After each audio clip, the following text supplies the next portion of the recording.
Oh, well. Right, what else? The Justice League got a first look at Anna and Elsa and their new outfits from Frozen. Frozen fans? Wow. I have kids, I'm a Frozen fan. Carrie Fisher's brother has said that her role, there's going to be a lot of her in episode 9 because she had a lot of scenes filmed already in advance, so she's going to be in episode 9. Yeah, I would imagine so, because I remember watching Force Awakens and like half the behind the scenes footage of Carrie Fisher wasn't in it. And I was like, what? That makes sense. Where's this? Because like, there was a whole scene with her and Billy Lord, I think. Was there? That was cut out. Yeah. Yeah, well, because he said it's not going to feel like, like filler or whatever. It's actually going to feel like she's in the movie for a reason. Yeah. My worry was that they're going to do like CGI stuff. Like, I thought like she. I thought she didn't complete her. They said very early on. No, Carrie Fisher didn't film anything for this movie. She didn't? No. She died like literally a year before Last Jedi came out. So she would have literally just wrapped filming at that point for Last Jedi. So whenever she passed away, Disney came out and were very adamant about this and said, no, we're not doing the whole CGI Tarkin thing. Yeah, that's my one worry. We're not using a different actor or anything. Like, there is only ever going to be one Princess Leia, and that's Carrie Fisher. But surely if she hasn't, I mean, they're going to have to, unless she filmed a scene in the movie where she actually says, right, I'm away, I'm done, my work here's done, good luck, cheerio, bye-bye. Do you think they're unless they've done that, they're going to have to, Do you think they're going to do something where, like, I hope they don't do this, but to say something like a radio transmission comes through and say, like, oh, her ship has been blown up.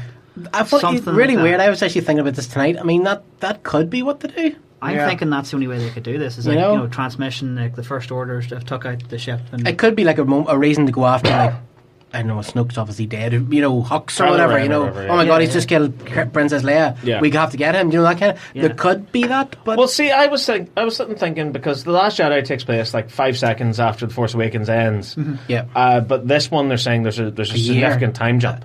Yeah, they're saying it's a significant time jump. It's a year. Yeah. Well, that's still a time jump. I mean, not compared to the other movies. The other movies took place like years later. I know, but compared to the distance between the last 2 movies. Yeah, I know, but which what could be about the other 10?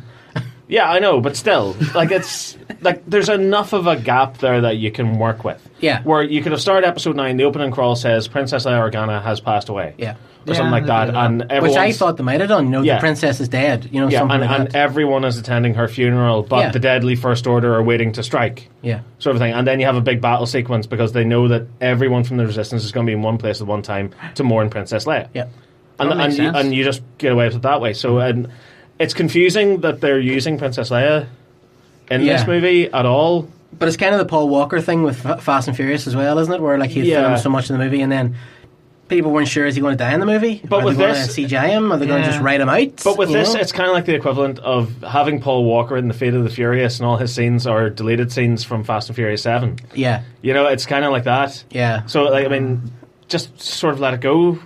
I know, I do. I understand exactly what you're saying, right?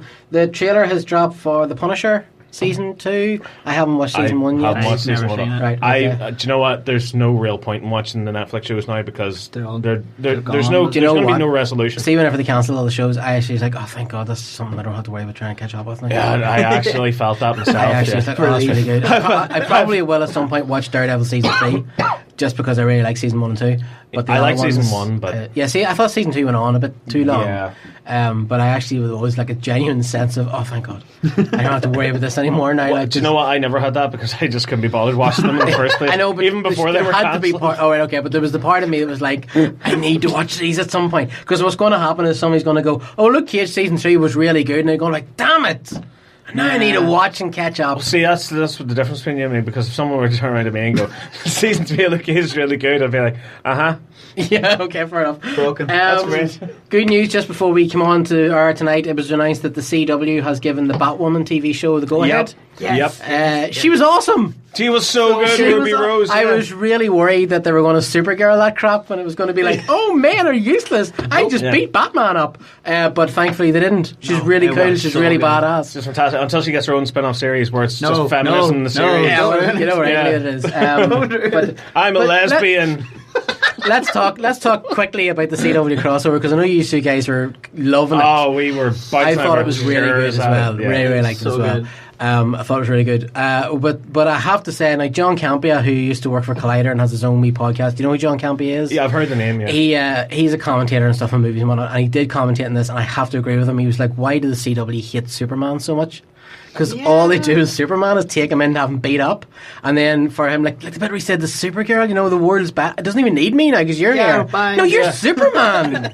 Yeah, you're the alpha. Nah. You know, and then you were doing this for years before Kara arrived. Yeah, and then Lois Lane was like, "Oh no, it's actually better off without you because men are useless in these situations. Women are, but you're Superman."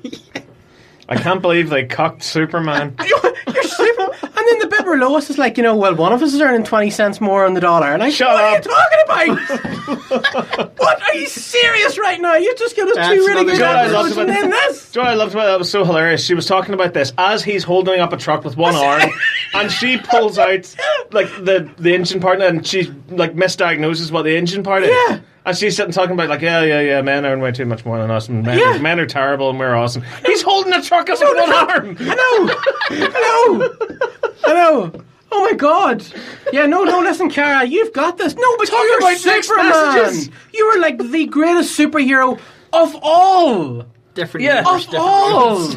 I don't care if you're a DC fan or a Marvel fan or IDW or Spawn or any of that crap. I mean, Superman is Superman. Like even Justice League acknowledged that, where all the rest of Justice League were getting their asses kicked, and Superman comes in and destroys the bad guy in 5 the whole seconds. point of Justice League was Batman was like, we need this dude. Yeah, we're We need awful. this dude. No, where's his cousin? Where's the wee hot cousin? Yeah, Not that. with the legs and then the skirt. What's that? It was like Superman. Yeah. Oh my God. Well, who needs him whenever we've got a guy that can shoot arrows? Oh my God.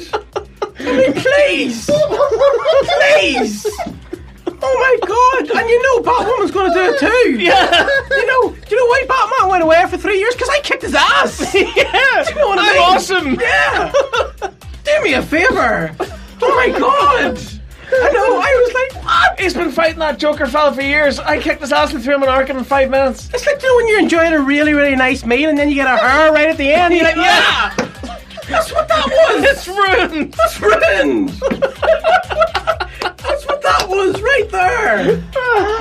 It's Happy New Year. This has got nothing to do with sexism or men and women. It's respecting the superhero. Well, do you know what? It's respecting everyone. And I like all you Tyler have to do. Hodgson, or Hodgson, whatever you call him. I do Jacob like the Scrabble. dude. I like the dude. He's really Jacob Scrabble. I mean, he's good in the role. I was great as evil Superman as well. Do you know, it was perfect. Do you know what's the really annoying? Do you know what the really annoying thing about it is, right? Supergirl is crap. Okay, right? It's such a bad show. Yeah, it's literally Scream-Man, right? But this season has been really good.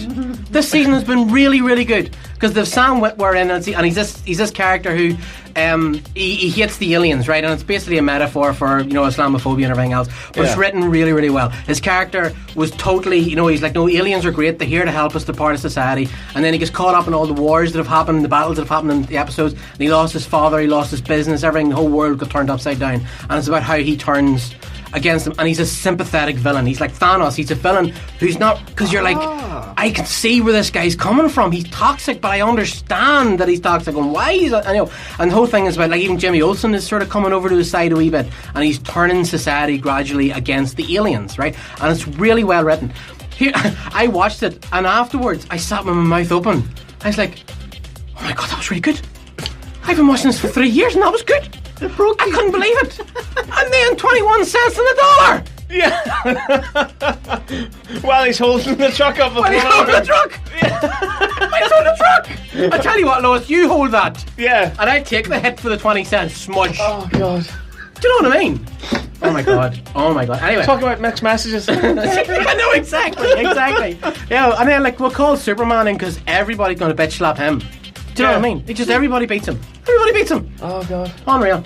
Bill Murray and Dan Aykroyd are rumoured to be... You right? Yeah, no. He's recovering. Yeah. All I can think of is if Maul's sitting around playing Scrabble Yeah. but Superman gets punched through a wall. I know. Unbelievable. He gets punched through the Scrabble board. He does that Warner Brothers cartoon thing, like he smiles and it's like QPRX.